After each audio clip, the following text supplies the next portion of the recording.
Hello guys, shout out. Kain tayo guys. Tingnan nyo, ang dami kong rice. Ganito ako kumain ng rice guys, kaya hindi ako pumapayat. Hindi tumataba. Tingnan nyo guys yung ulam ko. Munggo na may sabaw. Ganito kami magluto mga Bisaya, munggo. Yan. Hindi na kailangang serving spoon kasi ako lang naman kumakain yan. Ubus ko yan.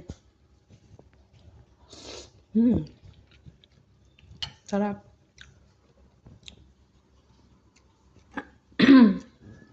Tapos yung partner ko ay tortang sitaw guys.